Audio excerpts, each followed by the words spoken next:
Bonjour à toutes et bonjour à tous et bienvenue dans ce nouvel épisode de la série Et si on repartait de zéro? Je m'appelle Jérôme Pasquelin, je suis éditeur de sites formateur et consultant SEO.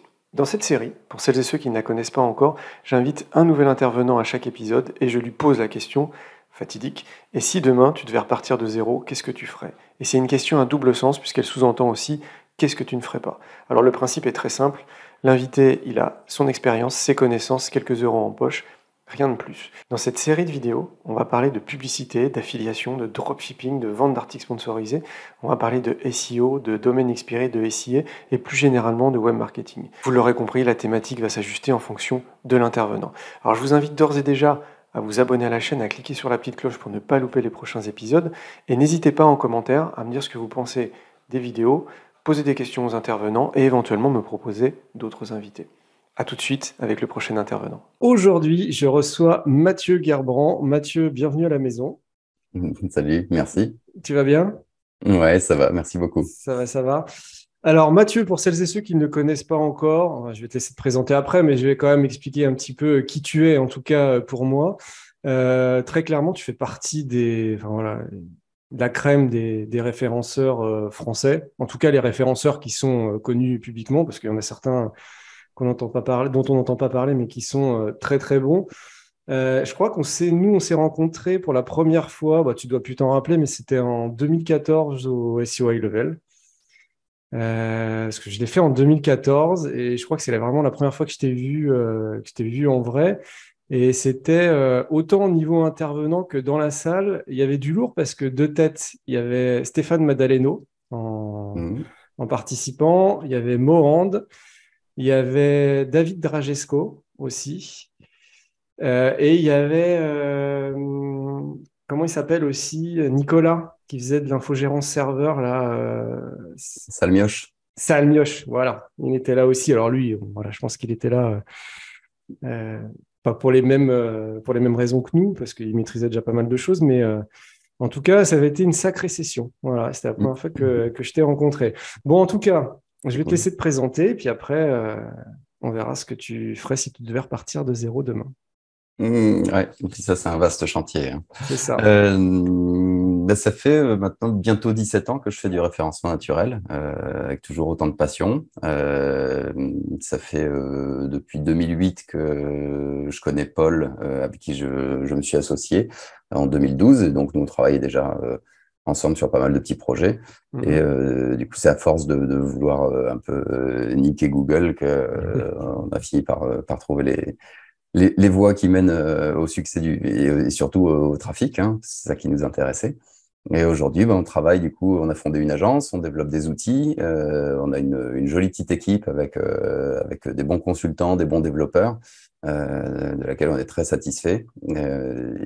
Aujourd'hui, du coup, on s'oriente, on est toujours très en agence, on s'oriente un petit peu plus vers l'édition parce que ça nous amuse, et surtout le développement des outils, parce qu'on a des gros vides, en fait, sur les différents marchés qu'on va essayer de combler avec des nouvelles versions d'outils et aussi des outils un petit peu novateurs dont je peux pas forcément trop parler pour le moment. Et du coup, en ce moment, on essaie de pas mal exploiter tout ce qui s'offre à nous pour justement générer du contenu, générer de la publication, générer du trafic, faire des tests, des bêtises, C'est voilà, des ça. choses qui nous amusent, en même temps qu'on Ouais. s'occupe de nos clients. Ah, top. Et c'est des outils internes ou c'est des outils plutôt grand public ou commercialisés? Alors, pour le moment, ils sont internes, la plupart d'entre eux. Je pense qu'à partir du moment où on va prendre le temps de construire comme il faut des front office, ils vont devenir publics. Mais Ça pour le roule. moment, c'est toujours un peu compliqué parce on est assez chargé avec Paul. Et ces parties-là, du coup, prennent beaucoup de temps. Ok. Et nos développeurs, ils sont bien meilleurs quand même quand il s'agit de faire tourner un moteur plutôt Hmm. que de soigner la carrosserie. Et Ouais. donc, chacun a ses compétences propres. Donc, à, à nous après d'organiser ça correctement. Mais c'est vrai que là, on a une belle petite sélection d'outils qui vont arriver. On a la nouvelle version de Kill Duplicate pour Hmm. surveiller du coup le plagiat, et puis tout le contenu dupliqué externe, qui est bien tant au début quand on reçoit un texte d'un rédacteur pour voir s'il l'a pas pompé quelque part, que pour ensuite, dans une optique plutôt curative, d'aller regarder si quelqu'un a volé du contenu. On a un outil de détection du contenu dupliqué interne également, et on va avoir un très bel outil aussi sur la sémantique, mais qu'il faut encore qu'on affine beaucoup, parce qu'on a des gros enjeux, dès qu'on travaille sur des concepts assez complexes, on a des gros enjeux sur tout ce qui est UX, et ça c'est vrai que l'interface utilisateur et l'utilisation qui va être faite de l'outil sont des gros enjeux. Et il y a d'autres outils qui vont arriver, dont je ne parle pas pour le moment. Mais en tout cas, on a encore pas mal sous le pied là, Ah, sympa, ouais. et des belles surprises qui vont arriver. Ouais, d'accord. Ok. Bon, bah, on attend ça avec impatience. Et puis, dans quelques jours, de toute façon, la vidéo normalement sera sortie avant. Il y a une session du SEO High Level sur Paris. C'est sur Paris, hein, Ouais, comme c'est d'habitude. ça. Ok. Voilà. Je le dis au cas où, bah, pas pour cette session-là, mais en tout cas, voilà, si certains peuvent découvrir cette formation et faire les prochaines, ça peut être aussi l'occasion. Ok. Ouais. Bon, de toute façon, je mettrai tous les liens juste en dessous de la vidéo. Comme ça, vous pourrez découvrir Mathieu et voilà, toutes ces sociétés, ces outils, le SEO High Level. Juste en dessous. Alors, Mathieu, du coup, si demain tu devais repartir de zéro, qu'est-ce que tu ferais? Ah, alors ça, c'est vrai que c'est une question qui est difficile. Hmm. Parce que, alors on est d'accord que je repars de zéro, mais j'ai quand même mon expérience et mes connaissances actuelles. C'est ça. En fait, finalement, tu as ta matière grise, mais tu n'as plus de serveur, tu n'as plus de domaine, tu n'as plus de prestataire. Tu as éventuellement un petit peu de budget voilà, si besoin, mais principalement ta matière grise. Ouais. D'accord. Bon, bah, j'ai toujours mon cerveau et mes 10 doigts pour taper sur C'est le ça, clavier, donc c'est déjà pas mal. exactement. C'est vrai que c'est compliqué comme question parce que Hmm. ça oblige aussi à prendre du recul et puis à se dire bah, où est-ce que j'en suis, qu'est-ce que je sais faire, qu'est-ce que j'aimerais faire. Et aujourd'hui, bah, après 17 ans dans le SEO, je commence à avoir quand même fait un bon tour des choses. Je pense maîtriser pas mal d'éléments dessus. Hmm. Pas tout, parce que c'est impossible de tout maîtriser. Il y a trop de choses qui sont cachées. Mais il y a quand même beaucoup de choses. Du coup, aujourd'hui, si je devais repartir à zéro, en fait, j'axerais ça sur plusieurs leviers. Mais il y en a un qui va rester fondamental, ça va être la connaissance des algorithmes. C'est-à-dire que on maîtrise plutôt très bien les algorithmes de classement, ceux de Google, ceux de différents moteurs de recherche. C'est pas très compliqué, mais le fait de réussir à mettre en musique plusieurs algorithmes et réussir à les faire travailler ensemble pour atteindre un objectif, ça c'est quelque chose qui est pas forcément très travaillé, pas forcément très vu. C'est quelque chose qui moi me passionne parce que les algorithmes sont là pour nous manipuler. Mais moi, ce que je préfère, c'est manipuler les algorithmes. Parce que du coup, j'ai un contre-pouvoir et ça m'éclate. Donc, c'est un peu D'accord. à cause de ça que je suis rentré dans le référencement naturel, quoi. Ok. Et donc, j'aime beaucoup avoir ce côté David contre Goliath. Et Ouais. c'est vrai que percer des algorithmes qui sont pas forcément ceux des moteurs de recherche, mais plutôt ceux des réseaux sociaux, ceux des places de marché, ceux de certains sites spécialisés aussi. Je t'avais déjà parlé un peu de Pinterest, notamment, Ouais. qui peuvent être tous des grosses sources de trafic ou des grosses sources de revenus. Que ce soit pour moi en direct ou pour des clients, ça Ouais, reste d'accord. des choses super intéressantes. Donc, ce travail sur les algos, je trouve que c'est vraiment très drôle parce qu'en plus, on se rapproche encore un petit peu plus de l'utilisateur. Et là, moi aussi, c'est un petit enjeu en fait que j'aime bien, c'est réussir à prendre les utilisateurs, les emmener et leur faire faire un peu ce que je veux euh, pour qu'ils atteignent les objectifs que moi j'ai fixés. C'est D'accord. un truc assez drôle. Ouais, ouais, c'est de la R&D quelque part, en tout Beaucoup, cas ouais. pour la connaissance des algos. Mais alors, du coup, concrètement, donc sans trop rentrer dans les détails, mais comment tu fais pour apprendre un algo sur un réseau social, une place de marché ou un autre moteur que Google? Alors ça, c'est toujours le même principe pour moi, c'est que je vais regarder des brevets, parce que ça me donne Ok, beaucoup d'idées, et après, je vais d'accord. confirmer ce que j'ai trouvé dans les brevets par l'utilisation. Donc j'ai une double couche qui va être une première Ok, couche de culture, une seconde couche vraiment d'empirique. ok. Tu pars de la théorie et tu arrives à la pratique après. Et il y a Ouais, des, exactement. tu t'arrives à trouver des brevets sur, par exemple, les réseaux sociaux, sur Facebook, Pinterest et tout ça. Il y en a ou c'est propre Ouais, à il y en Google? a. Ouais, Ouais, il y ouais, en non, a. non, il y en a. Ouais, ouais, ils protègent beaucoup de choses. Du coup, ils dévoilent aussi beaucoup de choses. Mais il y a des brevets même qui sont flippants hein, sur parfois la détection de la proximité des utilisateurs entre eux. Ah ouais, ouais. Tu vois, il y a des trucs, tu tombes des fois sur des trucs qui sont dingues. Et ce qui est assez drôle aussi, c'est que de toute façon, toutes ces sociétés-là, elles surveillent. Donc, elles regardent quand il y en a un qui publie un brevet, l'autre va regarder et il va potentiellement exploiter d'autres fonctionnalités ou se dire, tiens, c'est une bonne idée, on va peut-être le Ouais, détourner pour pas se mettre en frontal et puis aller chercher des fonctionnalités un peu similaires. Donc, ça donne d'accord. aussi beaucoup d'inspiration, si tu veux. Ok, ok, ouais, je comprends. Donc, par exemple, tu tombes sur un brevet où il te parle de détection de proximité. Mhm. Typiquement, tu vas, je sais pas, tester avec des IP résidentiels. Tu vas créer plusieurs utilisateurs. Tu vas tester, voir si tu arrives à faire ressortir des choses avec. C'est une Bah, idée par comme exemple, ça, mais ouais. ou plus simple, hein, tu n'es plus ami avec quelqu'un ou t'es pas ami avec quelqu'un, et puis tu vas aller voir cette personne, ouvrir ton application de réseau social, discuter avec elle 3 minutes, et puis après tu retournes chez toi. Donc tu changes d'IP à ce moment-là, et Mhm. tu regardes si on te suggère cette personne dans la liste des amis. Ok, ouais. Ça peut être quelque chose de bien. Classique, ouais. Ouais, d'accord. D'accord. Ouais, c'est très intéressant. Et c'est vrai que c'est, enfin, ce genre de R&D là, des fois, ça te procure des montées d'adrénaline quand tu arrives à trouver des trucs. C'est génial. Ouais. Ouais, Ouais. donc, Ouais, moi, ouais, c'est ça que je ça. cherche. Ah ouais, Je suis trop curieux, en fait. c'est ça, ouais. On on n'a qu'une seule vie, un temps limité sur Terre, un temps où nos neurones ils sont encore bien connectés, qui est aussi un peu limité. C'est Donc, ça. bah, déjà, pour pas devenir sénile trop vite, il faut faire tourner un petit peu le C'est ça. moteur. Et Ouais. puis, derrière, ça apporte aussi beaucoup de satisfaction, parce que culturellement, bah, déjà, tu t'agrandis. Tu vois aussi tous les dangers, donc tu peux prévenir les abus déjà dans ton entourage direct envers tes enfants quand on a, Ouais, c'est ça. Ouais. envers les autres aussi pour communiquer. C'est vrai que la plupart des gens se rendent pas compte à quel point Messenger une saloperie de mouchard quoi. Ouais. C'est hallucinant et ils sont toujours un peu étonnés de se dire putain, je parlais d'un sujet, bizarrement j'ai une pub dans mon flux Facebook. Et ben, ouais, demande-toi pourquoi, mais en Ouais. général il y a des réponses à ces questions-là quoi. De toute façon, si on commence à creuser là-dedans, ça doit être franchement, enfin moi je pense que c'est horrible en fait tout ce que tu découvres sur la façon dont tu es traqué et suivi. C'est bon après voilà, c'est gratuit hein, entre guillemets, c'est toujours la même chose hein. Exactement. Voilà, donc ils récupèrent mais même toutes les extensions qu'on installe sur Chrome, Firefox et tout ça. Je pense qu'il y a beaucoup de data qui est récapérée et revendue quoi, hein, tout simplement hein. C'est Ah ouais, ouais, clairement. Clairement, voilà. bah, Mm. SimilarWeb, il existe aussi grâce Bah, à ce genre c'est de ça. choses, hein. Bah ouais, c'est ça. C'est ça, ouais. Ouais, c'est clair. Donc bon, ok, connaissance des algos. Et alors, du coup, alors, enfin, tu vas peut-être l'aborder après, mais qu'est-ce que tu en fais de cette connaissance des algos? Et ben, justement, c'est là où ça me mène un petit peu à mon deuxième point, c'est que ça me permet en fait de commencer à maîtriser un peu des cohortes d'utilisateurs.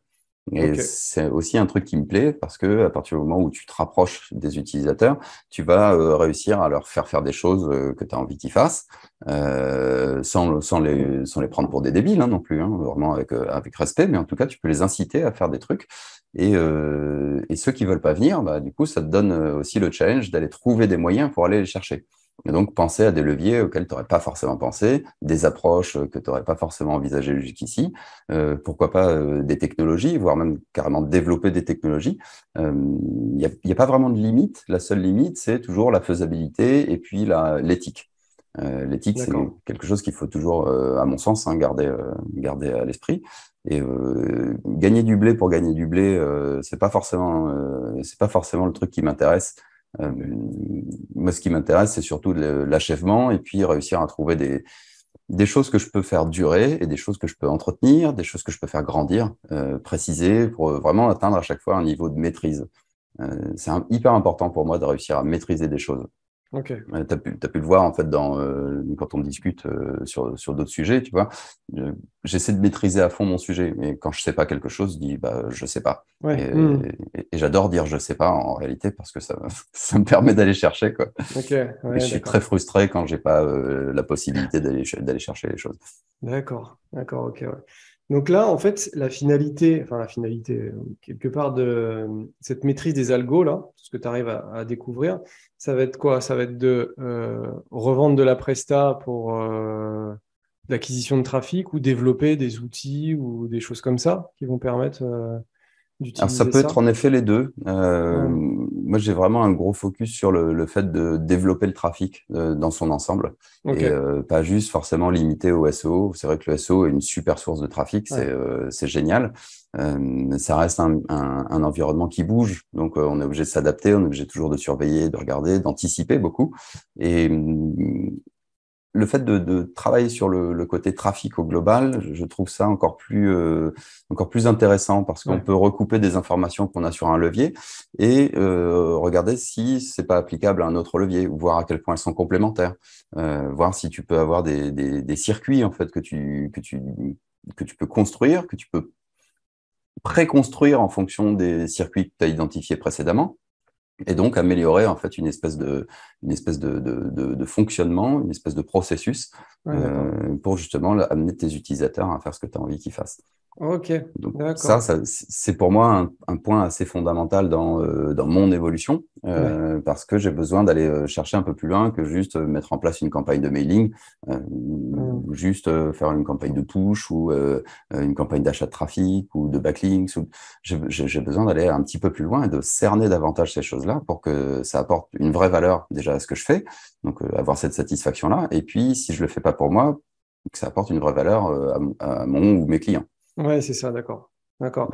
Et tu aurais un ou deux exemples à nous donner de manipulation, entre guillemets, d'utilisateurs, là, ou pas? Je préfère pas en donner. Ouais, c'est un peu trop. Ok, d'accord. Je préfère pas en donner, mais D'accord. voilà. Après, comme je te disais, il n'y a pas vraiment beaucoup de limites après. Ok, Il faut ok, rester ok. juste dans une optique d'éthique, mais je Voilà. pense que c'est un truc qui est hyper important parce que justement, l'interaction avec l'utilisateur va aussi envoyer des signaux aux entreprises qui utilisent des algorithmes pour servir ces mêmes utilisateurs. Ouais, c'est Donc, ça. c'est aussi ça qui est fun. Donc, comment on va aussi influencer un algorithme pour qu'il se corrige de lui-même ou qu'il se plante complètement. D'accord, ok. Ah ouais, c'est intéressant. Bon, comme on va rester dans une vidéo éthique, voilà, on va pas rentrer, enfin, tu vas pas rentrer plus dans les détails, mais je pense que Non. ouais, ça peut donner des idées ouais, de ce qu'on peut faire avec tout ça. Ouais, ouais, c'est très intéressant. Ouais. Mais l'idée, en fait, au final, c'est quand même d'essayer de me rapprocher beaucoup de l'automatisation d'une majorité de tâches.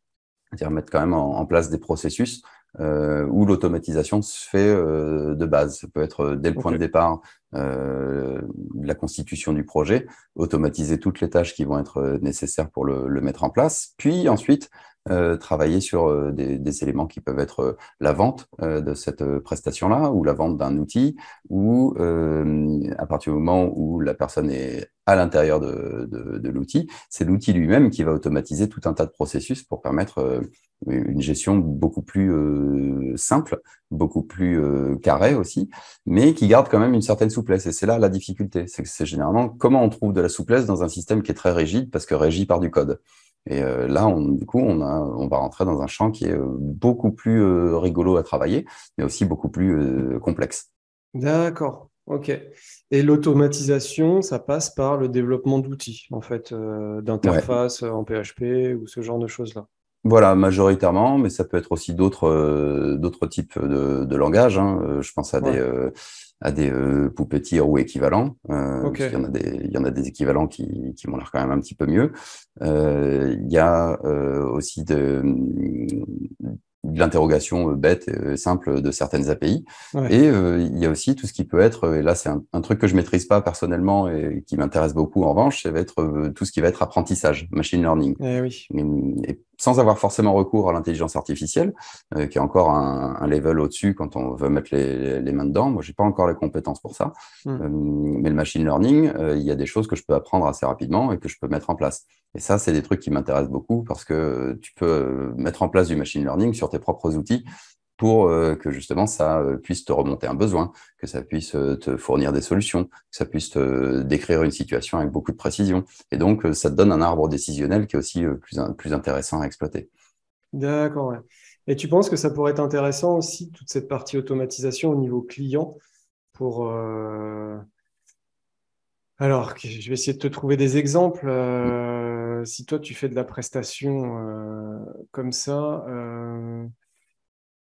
Je sais pas, peut-être des idées d'upsell ou ce genre de choses-là, tu vois, t'arrives à la fin d'engagement de la prestation, peut-être le truc, il te dit, où il envoie directement au client l'état des lieux en disant, voilà, vous arrivez en fin de prestation, on vous propose une reconduction pour temps et éventuellement un audit au passage de ceci ou cela. C'est dans cette Mhm. optique-là ou c'est plutôt des trucs internes?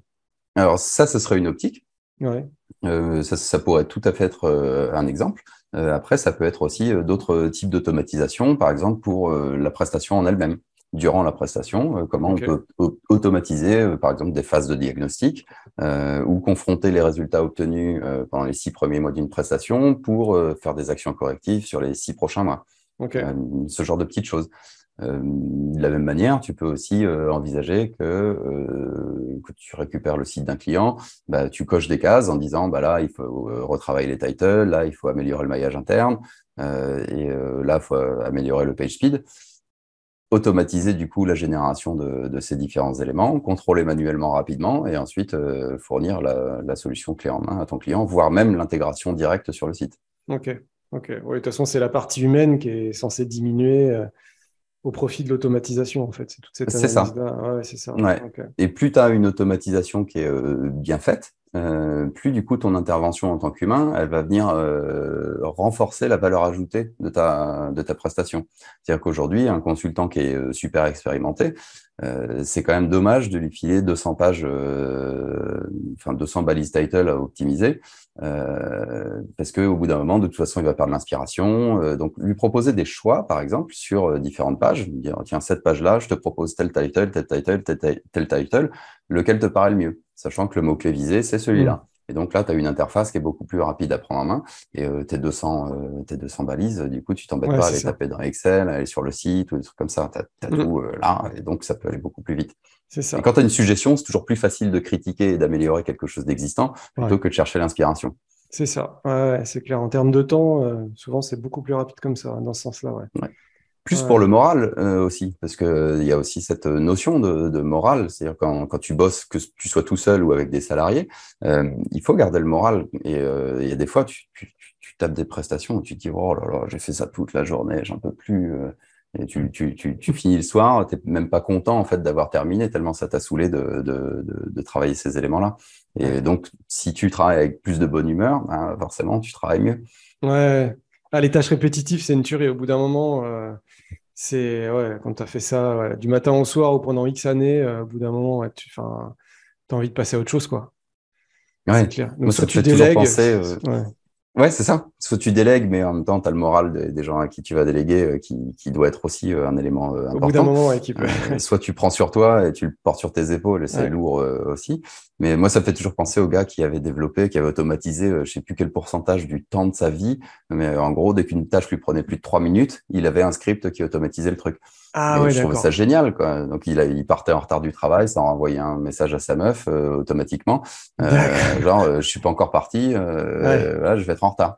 Ouais. Pareil, quand il se levait trop tard le matin, ça envoyait un message à son patron pour lui dire bon, je vais avoir quelques minutes de retard ce matin. Ok. Ok. Voilà, donc c'est Ouais. des trucs comme ça, ça paraît bête, mais le mec, il a eu tellement raison de développer ça, parce qu'il se retrouve à plus avoir à penser à des trucs pourris et à pouvoir se focaliser sur les trucs qu'il sait faire et qu'il fait le mieux. Ouais, c'est ça. C'est ça. Ouais, c'est clair. C'est... Bon, de toute façon, en SEO, l'automatisation, c'est un truc qu'on utilise beaucoup parce que même si on parle pas forcément que de SEO, là, c'est vrai que les tâches répétitives, c'est au bout d'un moment, voilà, ça influence ton moral, ton état d'esprit, et puis du coup, t'es plus focus sur la vraie valeur ajoutée que tu peux apporter au projet, toi, parce que tu es Ouais. dans ces tâches-là que un Zenoposter, un script ou n'importe quoi pourrait faire. Ouais, Ou au moins te réduire, quoi. Parce ouais, que c'est c'est vrai que ça. ça, t'as un truc comme ça que tu arrives à réduire comme ça, tout de suite, c'est plus Ça, ch- efficace. Et puis là, tu mets ouais, vraiment ton jus de cerveau au service de ta presta. ouais, c'est ça. C'est ça, ça change tout. Après, le gars qui prévoit déjà d'arriver régulièrement en retard au boulot, tu vois, il a prévu son script. S'il arrive en retard, tu dis qu'il y a quand même un truc qui est un peu particulier quand même. Mais Ouais. Après, je le connais pas personnellement, hein, ouais, mais c'est vrai que c'est le genre de personne que j'aimerais bien rencontrer. ouais. Ah, c'est clair. Je pense que ça peut être des discussions sympas, ouais. Ouais. Ouais, ouais, carrément. Ok, ok. Ouais, d'accord, ça marche. Donc toi, ouais, il y a trois points principaux, c'est connaissance des algos, donc Mm, maîtrise des utilisateurs et après automatisation au maximum. c'est ça. Voilà, au maximum. Ouais. Ouais, alors, c'est très intéressant. Je te le disais un tout petit peu avant qu'on commence la vidéo, quand je t'ai demandé les grandes lignes, parce que c'est vraiment une approche qu'on n'a pas eue jusqu'à maintenant dans cette série. Mm. Et c'est vrai que ça donne des idées. Ouais, Ouais, ouais, ouais. C'est sûr, mais c'est vrai que ça m'en donne plein à moi aussi, hein, du coup, de c'est réfléchir ça. à ces trucs-là. Mais on n'a pas tous l'occasion de prendre du recul sur les choses qu'on fait au quotidien. On peut être un peu, justement, trop dans l'action au quotidien. Et je C'est trouve que ça. réussir à prendre le temps et de se poser, sur reculer, de se dire qu'est-ce que j'ai envie de faire, bah, c'est parfois assez fondamental parce que ça donne des orientations qui sont différentes. Et moi, je conçois en fait le travail. Aujourd'hui, j'ai la chance de pouvoir concevoir le travail comme quelque chose d'épanouissant et d'amusant. Ouais. Et donc, faire des choses qui m'amusent pas ou qui m'amusent plus, je vais forcément mal le vivre. Moi, j'ai besoin d'apprendre. Ouais. Je suis trop curieux en fait pour me passer de ça. Hmm. Ouais. Puis C'est un l'avantage, c'est vilain que. défaut, hein. Ouais, mais enfin, ouais, c'est pas forcément un défaut, hein, la curiosité, mais, ouais, ouais. Mais en tout cas, l'avantage, vous, que c'est, voilà, vous avez une équipe. Voilà. Donc, quand tu as une idée, voilà, t'as besoin quand tu as un vrai besoin, tu peux le faire dev, tu peux le mettre en place. Toi, tu sais développer en plus, toi. Ouais, tu codes, Ouais, toi, hein. Ouais, on est ouais, ouais. d'accord. J'aime bien Donc, coder. c'est l'avantage aussi, hein. Moi, je sais que moi, je suis dev à la base, et c'est vrai que de temps en temps, je prends vraiment. Là, je développe beaucoup des outils internes justement pour me faciliter le quotidien, l'analyse. Tu vois, là, le mois prochain, je vais le dédier à Discover, tu vois, pour Mhm. automatiser toutes les récupérations de data analysées, etc. Parce que, en fait, le truc qui te prend un quart d'heure ou 20 minutes tous les jours, bah, sur l'année, voilà, ça prend Ouais. beaucoup trop. Et puis, tu n'as pas forcément en plus la vision globale, comme tu disais. Donc, le mois prochain, je vais faire que ça. Et ça, c'est vrai que c'est un avantage. C'est un avantage quand tu sais faire ou quand tu as quelqu'un dans ton entourage qui peut faire. Pour les Ah ouais, mises en c'est place. génial. Ouais, ça Et change tout, puis, hein. et puis, il y a un deuxième point aussi sur le fait d'avoir une équipe, c'est que quand tu as une idée, ton équipe, elle peut venir te la challenger, elle peut venir te proposer des trucs auxquels tu n'aurais pas pensé, et donc ça vient enrichir tout ça. Mm. C'est vrai qu'on peut passer des heures avec Paul à se faire l'avocat du diable sur les idées de chacun parce que c'est toujours bienveillant, mais c'est dans une optique de comment on peut faire mieux, tu vois, et comment tu es sûr que ça va marcher, ou C'est ça, comment tu vas mettre en place des trucs pour t'assurer que ça marche ou que ça marche pas. c'est ça. Et puis les équipes en interne, elles peuvent te dire, mais ouais, mais ça, t'as pas pris ça en compte, ou et pourquoi tu ferais pas ça en plus? Donc il y a les suggestions, et puis il y a les oublis, et puis il y a les contraintes, et il y a tout ça qui vient s'ajouter, et ça fait un joli fouillis, quoi. Ouais, c'est ça. Ouais, ouais, ça donne. Enfin, ouais. C'est l'effet de. Ah, j'ai oublié le nom. Bref, bon, ça me reviendra sûrement après la vidéo, mais en tout cas, ça donne une émulsion, on va dire, et ça permet voilà, d'avoir une vision beaucoup plus précise, et tout en sachant que généralement, même quand c'est en prod après, tu te dis, ah bah ouais, j'avais pas pensé à ça, ou ça, ce Mm. serait peut-être mieux comme ça. Mais déjà, t'as bien dégrossi le travail. Et c'est ce que tu disais, c'est ça qui est intéressant aussi. J'écoutais les podcasts là, c'est Yaki et SEO, je crois, hein, Mhm. où tu étais en podcast. Je les ai découverts la semaine dernière. J'étais passé à côté de ça depuis des mois. Et le côté jouer à l'avocat du diable, là, avec Paul, quand il y en a un de vous deux qui a une idée, il y a l'autre qui se fait l'avocat du diable. C'est vrai que c'est super intéressant, ça. Ah oui, bah, c'est un peu le syndrome du roi constipé, tu sais. Voilà, c'est ça. Voilà. J'osais pas le dire. Voilà, mais c'est ça. Mais en tout cas, ouais, c'est très, très bien. Bah écoute, super. Est-ce que tu as fait le tour ou pas de ce que Ouais, tu j'ai voulais dire? à peu près fait le tour, et puis faut pas que j'en dise trop non plus parce que j'ai encore des choses à voir de mon côté, et puis plein de choses à construire. C'est ça. Mais je suis content d'avoir partagé ça un petit peu avec toi, et puis bah du coup avec ceux qui vont écouter. Je pense que ça peut donner des idées, et puis que bah du coup ça peut aussi ramener quelque chose dans la communauté pour discuter, pour améliorer le débat, pour l'augmenter, pour faire plein de choses, quoi. C'est ça. Bah écoute, je suis persuadé que ça va donner des idées à des gens ou que ça va donner le petit coup de boost. Des fois, tu as envie de faire un truc. tu te dis, ah, voilà, je ferais bien ça, je me lancerais bien là-dedans, puis t'y vas pas. Et moi, ça m'est déjà arrivé. Hein, je regarde des vidéos régulièrement sur YouTube et il y a un mec qui dit, ah, moi, je me suis lancé là-dedans, c'est terrible. Et allez, bon, ok, c'est bon, j'ai compris le message. Je l'ai entendu, allez, j'y vais. Et puis, des fois, ça débloque. Voilà, c'est ça que je voulais dire. Ça débloque Ouais, un truc qui je soit suis un d'accord peu. avec toi. Quand le frein à main il est un peu serré, là, voilà, ça le débloque. Donc, bon. Bah, écoute, super, Mathieu. Franchement, ça m'a fait très plaisir. Vraiment Un plaisir partagé. voilà, que tu viennes. Et d'ailleurs, pour ceux qui sont restés jusqu'à la fin, je reçois Paul dans une dizaine de jours. Voilà. Donc, je vais vous publier quasiment en même temps, quoi, à 8-10 jours d'intervalle. Mais je pense que ça devrait être aussi intéressant. Bah, je vais vous souhaiter une bonne session pour le SEO High Level, hein. Et Merci. puis, plein de bonnes choses d'une manière générale. Et puis, bah, voilà, likez la vidéo, partagez. Si vous avez des questions, vous les mettez juste en dessous et puis on y répondra avec plaisir. Un Voilà. grand merci. Ben, c'est moi qui te remercie. Bonne fin de journée. Allez, ciao. À bientôt. Ciao. Bye.